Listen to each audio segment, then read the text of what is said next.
sampaikan. Masalah-masalah hakikat yang perlu kita gali banyak sekali kalau kita mau merenung, mau memperhatikan. Sore tadi masih diulang, ihdinas siratal mustaqim, tunjuki kami jalan yang betul. Kalau dalam sholat kita ucapkan itu, kami itu dalam bahasa Al-Quran itu namanya mutakalim ma'al ghair. Mutakalim artinya orang berbicara, ma'al ghair ikut serta yang lain. Nah, maka artinya kami di situ adalah seluruh yang butuh kepada petunjuk Allah Subhanahu wa taala. Dengan itulah kita kami. Mata kita butuh petunjuk, telinga butuh petunjuk, kaki butuh petunjuk, tangan butuh petunjuk. Semua tidak ada sehelai bulu pun, tidak ada setetes darah pun di dalam tubuh yang tidak butuh kepada petunjuk Allah Subhanahu wa taala. Jadi ihdinas siratal mustaqim, kalau memang benar-benar kita tahqiqi menurut para aulia, para wali-wali Allah Subhanahu wa taala, maka seluruh tubuh kita tadi kalau diberi petunjuk oleh Allah, ia akan berjalan sesuai dengan semestinya. Tidak akan menyimpang, tidak akan merusak, tapi ia akan berjalan menurut semestinya. Contoh tadi cacian. Dalam tubuh kita ada cacian.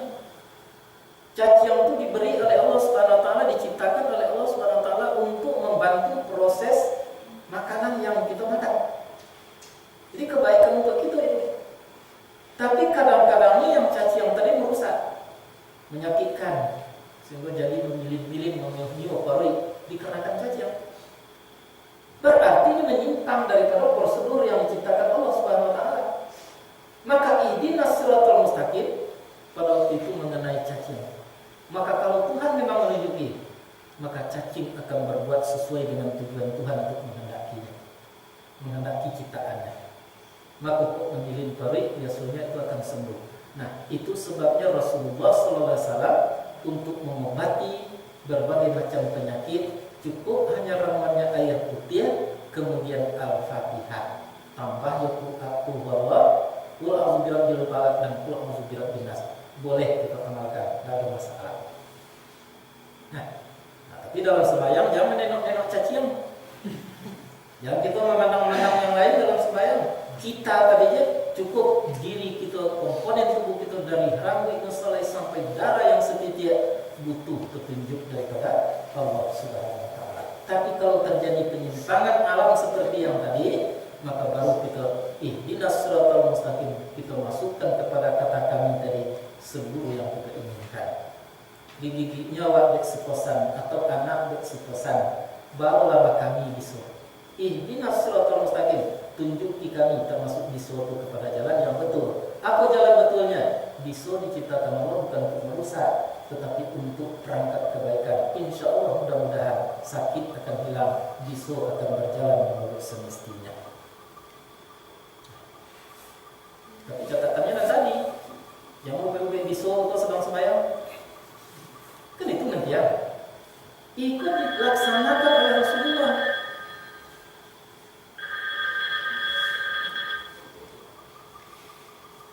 Dilakukan itu oleh Rasulullah dan para sahabat dulu.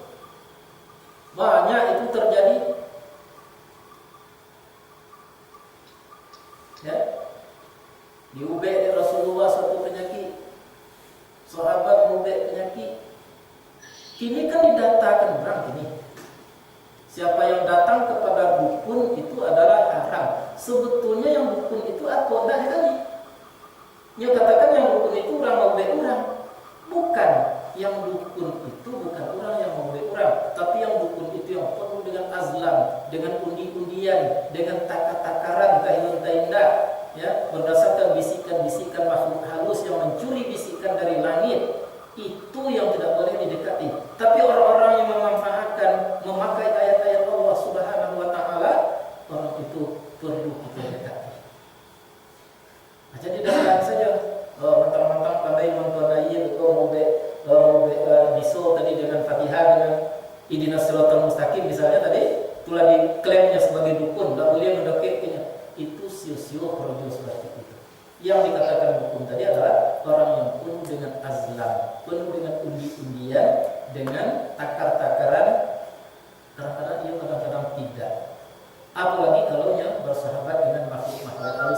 jin dan lain sebagainya. Nah, biarlah kita tinggalkan itu. Jadi yang penting agama kita, Al-Quran itu tidak lain tidak bukan adalah untuk memperbaiki sikap hidup kita lahir batin untuk menuju dua tujuan. Yang keduanya itu adalah satu, yaitu menjadi hamba Allah dan kemudian menjadi khalifah dengan secara benar. Misalnya, kalau kita pakasa bisa dipastikan semakin jauh manusia daripada Al-Quran, semakin bercerai-berailah komponen tadi. Semakin tidak mengerti mereka dengan Al-Quran, ya semakin tidak tahulah mereka apa sebenarnya kehidupan seperti yang kita bicarakan tadi. Akhirnya mereka itu ya agak-agak mengira-ngira, tak ada petunjuk, tak ada nur yang meneranginya, tidak ada burhan yang menjelaskan kepada mereka. Apa tadi dalam surat An-Nisa? Kami sudah berikan kepada kamu itu burhan. Nabi Muhammad SAW yang akan memberikan penerangan, yang akan memberikan alasan tentang kebenaran itu. Dan kami sudah jadikan nur yang mubin, Quran sudah kami turunkan. Bukan dijadikan ya, kami turunkan Quran yang mubin, yang nyata untuk menerangi. Jadi Quran itu menerangi pemikiran kita. Nah, itu makanya dalam pengajian majelis ta'lim masalah nur itu dikaji.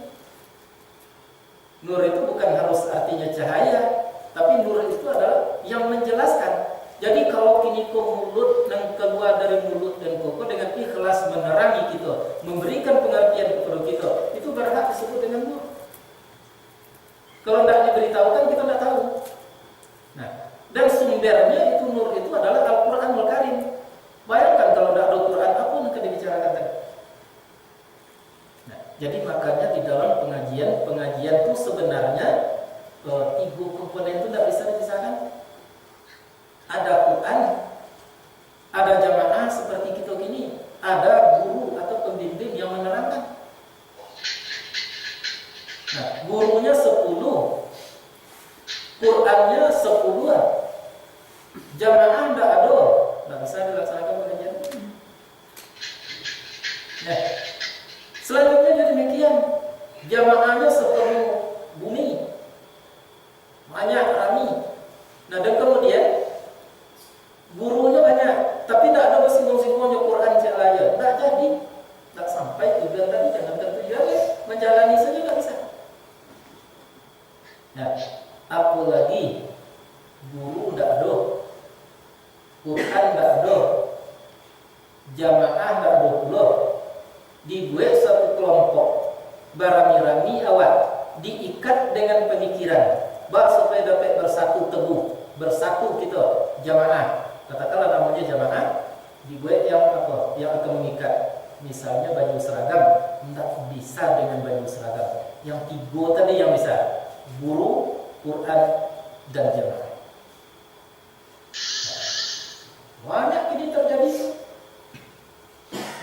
Kelompok-kelompok yang kadang-kadang dalam tadabbur alam petangkat kan kita sindirkan.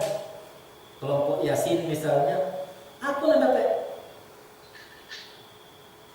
Apakah tahunya di arti Yasin, tahunya di arti apa maksud dari ayat-ayat tadi? Dari hari ke hari makin tak tahu, dari hari ke hari makin tak tahu. Itu yang kita takutkan di dalam pertemuan-pertemuan. Nah, jadi kita majelis taklim adalah mengaji ayat-ayat Allah Subhanahu wa taala. Dan memahami pengajian itu tak boleh salah. Contoh, kajilah sekali-sekali fikih. Banyak ilmu itu, ilmu fikih, ilmu tauhid, ilmu usul, ilmu nahwu saraf dan lain sebagainya. Lalu diartikan pengajian tafsir itu tidak mempelajari itu salah. Pernah dulu tuh ada orang yang menyodorkan, kok dikaji fikih gak sekali-sekali, ya pernah saja ditafsir itu. Ini menunjukkan kebodohan seseorang. Pernah menerima itu. Apa sebab? Karena kalau kita kaji tafsir, tidak tauhid akan terkaji, fikih akan terkaji, ilmu-ilmu seperti ilmu balaghah, mantik dan lain sebagainya akan terkaji. Disadari atau tidak, seluruh komponen ilmu tadi akan terbawa, termasuk matematik sekalipun. Cek saja di dalam surat An-Nisa, masalah yang menyangkut dengan al-faraid itu adalah penuh dengan aljabar, penuh itu dengan matematik, penuh itu dengan bagi-membagi, penuh itu dengan tambah-tambah. Itu adalah ilmu tafsir. Jadi tafsir kalau dipelajari, seluruh ilmu akan tabawa, disadari atau tidak. Apalagi kalau kita lihat arti-arti yang ada di dalam Al-Quran itu, ada yang artinya itu majas, ada yang arti daripada kata itu kinayat. Seperti nur tadi, Allah tak mengatakan Quran, tapi majas dikiaskan Al-Quran tadi kepada nur, maka arti nur di situ adalah Al-Quranul Karim. Az-zikru misalnya, Allah tidak mengatakan bahwa Al-Quran itu sama dengan An-Nur atau Az-zikru itu sama dengan Al-Quran, tapi yang sebenarnya Az-zikru itu adalah Al-Quranul Karim. Banyak di dalam Al-Quran kita temui hal-hal yang semacam itu. Dan kadang-kadang arti dari kata yang ada di dalam Al-Quran itu perlu ditakwil. Takwil itu artinya dikesong kepada yang lain. Seperti yadullah, tangan Allah. Tidak bisa itu kita artikan tangan itu seperti tangan kita. Perlu dikesong artinya. Mungkin kepada kekuasaan, ya, mungkin kepada keperkasaan Allah. Jadi tangan Allah di atas tangan mereka, maksudnya kuasa Allah di atas kuasa mereka, kebijaksanaan Allah di atas kebijaksanaan mereka. Dan kalaupun kita harus memahami tangan itu ya tangan, namun batasannya ada, laisa kamitslihi syai'un, jangan tergambarkan tangan Allah tadi seperti tangan makhluk atau seperti tangan kita sendiri. Jadi nampaknya Al-Quran itulah sumber segala-galanya. Kalau kita kaji, maka justru kita akan menemui berbagai macam ilmu di dalamnya. Aqimus shalah, dirikan salat, itu akan mengaji masalah fikih, bahas secara fikih, secara syariat salat itu. Salat subuh 2 rakaat, salat maghrib 3 rakaat, salat zuhur 4 rakaat dan lain-lain sebagainya. Dari mana mulainya salat itu? Dari takbir sampai salam. Apa syaratnya? Menurut syarat-syarat yang ada di dalam Al-Quran, suci badan, suci tempat. Itu Al-Quran yang menunjukkan itu, yang menyuruh kita berbicara tentang itu. Nah, jadi kalau ingin binasa, ada itu kan baik binasa itu secara lahiriah atau binasa itu secara hakikat. Hancur secara lahir, tsunami, banjir, angin topan, ingin awak mendapatkan itu, segeralah untuk jadi orang fasik. Nah, apa yang terjadi? Kalau di suatu negeri tidak ada kemeyokan perintah Tuhan lain, pada waktu itu Tuhan sudah hafal alaihal qaul, sudah pasti atas mereka itu berkata. Atau mungkin secara lahiriah tidak dihancurkan oleh Allah Subhanahu wa taala, tapi secara sistem dihancurkan, secara tarikat dihancurkan oleh Allah Subhanahu wa taala. Modelnya tidak menentu lagi kehidupan itu. Kalau ada sesuatu peristiwa yang terjadi, tidak bisa lagi kemana harus dibawa. Keadilan itu tak pernah ditemukan lagi. Dibawa ke hakim, hakimnya bermasalah. Dibawa kepada pemerintah, pemerintahnya bermasalah. Kemana lagi harus dibawa? Itu adalah sistem yang sudah dihancurkan oleh Allah SWT. Kinilah kita tetap ingat itu. Walaupun hanya suatu berkelompok-kelompok dalam daerah, lah banyak damar tadi dihancurkan oleh Allah Subhanahu wa taala. Atau secara tarikat, lah banyak yang dihancurkan oleh Allah Subhanahu wa taala. Sistem itu tidak lain menentu di dalam sesuatu melakukan urusan kehidupan di permukaan. Atau kehancuran itu bisa berbentuk hakikat. Ilahiyahnya gagah, tampan, tetapi batinnya itu tak ada lagi, pegangannya tak ada, rancu sama sekali, tak ada yang harus dipegang dalam kehidupan. Itu makanya di Jepang itu kalau ada orang bunuh diri itu dianggap sebagai pahlawan, ya, dianggap sebagai orang yang mendapat suatu ketenangan hidup setelah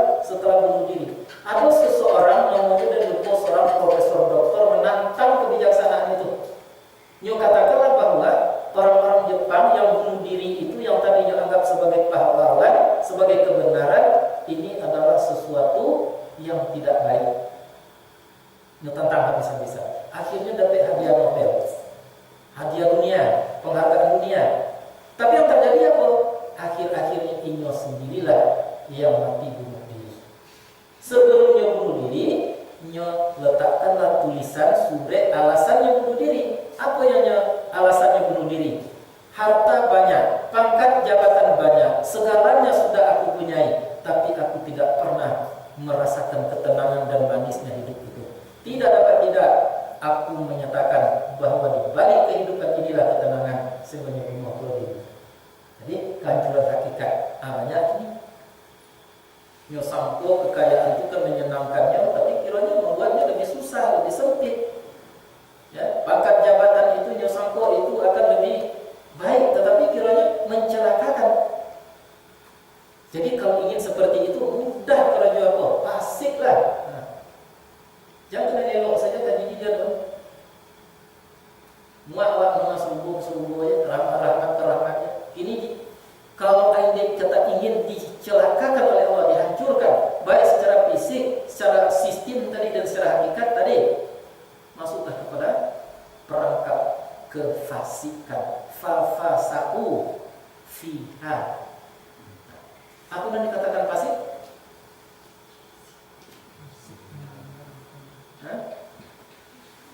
Tidak mau nayon. Tunola nayonnya tak mau. Tunola mengatur begininya tak mau. Nyo aturan ninyo dan perlu. Pikiran ninyo menyeturikan, nafsunya menyeturikan. Itu adalah kefasikan yang semacam itu. Lalu ayat berikut, wakam ahlakna minal qurun. Berapakah yang telah membinasakan kami daripada kurun, daripada sesudah Nuh. Kalau sebelum Nuh sudah terjadi, tapi yang menjadi-jadi sejak Nabi Nuh sampai ini. Ya, berapa dahsyatnya topan Nabi Nuh dan nabi-nabi yang lain sudah dihancurkan oleh Allah Subhanahu wa taala. Mengapa? Jawabannya hanya yang tadi. Karena umatnya menjadi orang fasik, tidak mau diajak oleh nabinya kepada apa yang dianjurkan oleh Allah Subhanahu wa taala. Jadi rumah tangga bisa hancur kalau fasik. Pribadi akan hancur kalau fasik. Negeri akan hancur kalau fasik. Negara akan hancur kalau fasik. Begitu kejamnya kefasikan. Tapi ada satu hadisnya.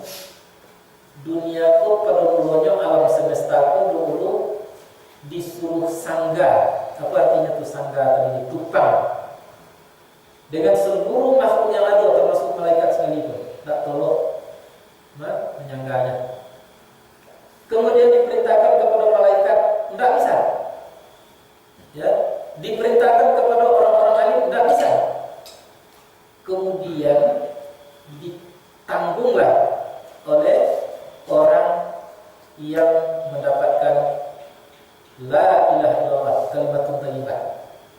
Jadi kalimatun thayyibah pula, la ilaha illallah pula ini yang masih memperbaiki alam yang telah rusak oleh orang-orang fasik. Ya. Jadi selagi ada la ilaha illallah di dalam dadu umat, satu orang saja di dunia yang seluruhnya tak boleh la ilaha illallah, kalau matinya dunia masih bisa selamat, tapi sedikit keselamatan. Semakin banyak, semakin tinggilah kualitas keselamatannya.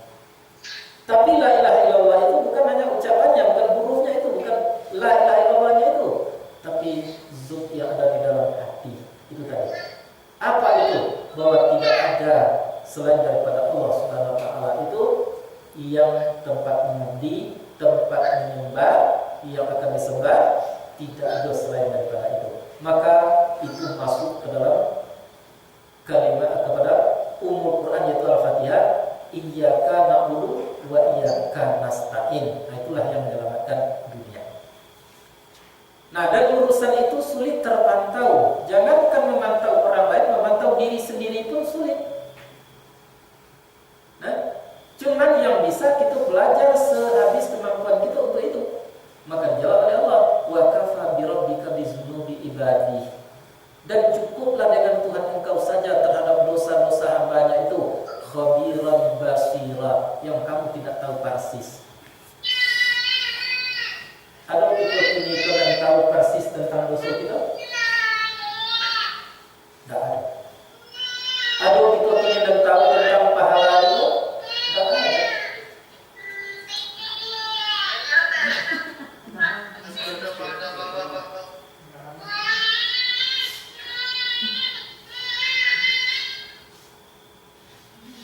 Itu masalah. Itu harus kita jadikan problem dalam kehidupan.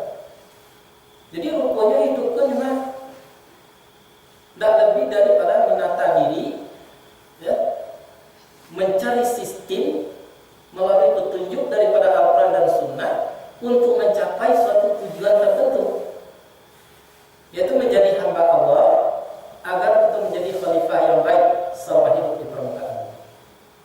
Jangan dikatakan juga agama itu, Quran itu atau Nabi itu hanya untuk mengurus urusan akhirat.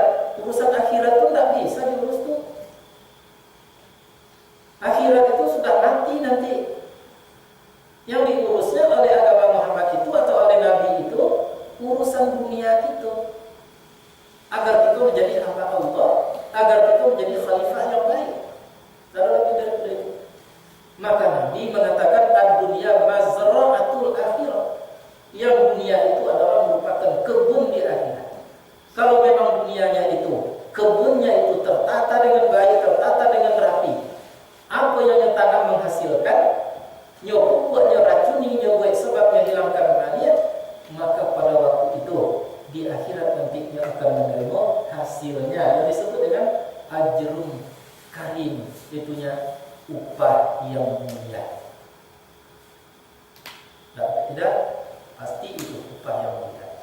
Nah, maka ingat, usaha yang kita usahakan untuk menuju tujuan tertentu itu tergantung kepada Allah Subhanahu wa taala. Harus dipahami baik-baik. Tidak ada kemampuan kita sebetulnya. Mengapa? Karena apapun yang kita inginkan tidak akan pernah kita dapatkan sebelum sebabnya itu tersusun dengan rapi. Sebab itu banyak sekali, tidak terhitung. Maka sebab awal adalah Allah Subhanahu wa taala. Kita mengaji gini. Mengapa kita sampai mengaji? Ada sebabnya? Ada sebabnya. Karena kita lagi sehat.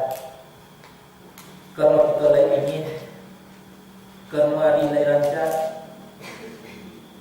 Tapi kalau cie saja sebab tadi itu tidak terpenuhi, gagal. Waktu saya mengaji, dia sebab cie oleh Allah Subhanahu wa taala dari sekian banyaknya sebab-sebab tadi. Contoh seperti orang rusak yang Allah. Tidak bisa lagi, tidak sampai lagi. Nah, maka ingat, satu tujuan yang harus didapatkan itu tidak itu adalah melalui sebab-sebab yang tidak terhitung. Untuk menata sebab-sebab itu tak ada kemampuan manusia kecuali hanya Allah Subhanahu wa taala. Maka disebutlah Allah tadi bisa babil asbab, orang yang menyebabkan seluruh sebab. Jadi kalau kita berdoa dalam hati kita hendaknya terletak sesuatu pemahaman ya musabbibal asbab, wahai orang yang menyebabkan seluruh sebab.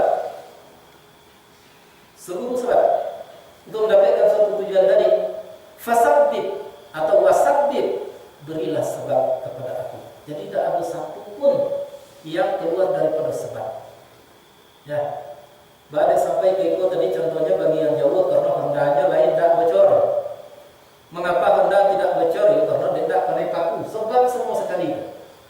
Mengapa tidak kena paku? Ya mungkinnya bisa menghindarkan jalan yang berbahaya. Sebab sama sekali itu. Jadi di Honda itu saja sebab kata Allah. Dimungkinkan, digugurkan sebab itu satu saja oleh Allah Subhanahu wa taala, tujuan tidak akan bisa tercapai. Jadi walaupun kita mati-matian untuk mendapatkan suatu nilai terakhir tadi menjadi hamba Allah Subhanahu wa taala dan kemudian menjadi orang yang khalifah yang baiknya sedundun kalau jadi hamba Allah pastinya jadi khalifah yang baik? Maka itu adalah tergantung kepada berbagai macam sebab. Maka sebab yang paling dekat kepada apa yang kita tuju adalah mempelajari ayat-ayat Allah Subhanahu wa taala. Sebab itu mempelajari ayat-ayat Allah Subhanahu wa taala banyak, maka sebab awalnya adalah Allah Subhanahu wa taala. Maka kita harus tahu kalau kita sholat, tidak mungkin kita sholat kalau sebab-sebab penyebab yang membuat kita sholat tadi tidak dipenuhkan oleh Allah Subhanahu wa taala.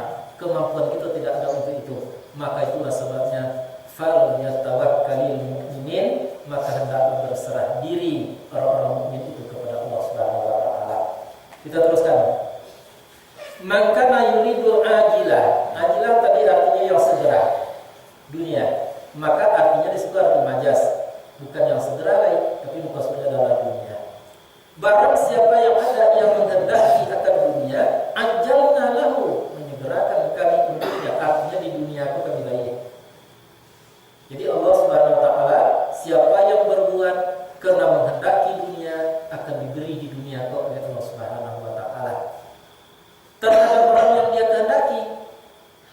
Nah, nuridu summa ja'alna lahu jahannam, tapi sesudah dunia nanti kami sudah siapkan ja'al fi'il madhi. Telah kami jadikan, telah kami siapkan untuknya apa? Jahannam fa'ilnya. Yaslaha, yang akan memasuki ia akannya mazmuman madhura, dalam keadaan tercela, lagi terusir mereka masuk ke dalam neraka itu. Jadi salah satu yang meracuni kita sehingga kita tidak mampu dengan mulus berjalan menuju tujuan yang kita sampaikan tadi adalah masalah dunia, masalah yang dekat. Kita sebetulnya ada 3 terminal yang harus kita tempuh. Ada beberapa terminal yang harus kita tempuh. Terminal yang pertama sudah kita lewati, itunya alam rahim, 9 bulan 10 hari cuma. Kini kita berada pada terminal yang kedua, itu dunia. Paling tinggi 90 tahun. Kalau 90 tahun itulah pikun tuh, balik ke bawah balik, itu paling tinggi. Ya. Jadi kalau 90 tahun rata-rata umur kita kini 50 tahun.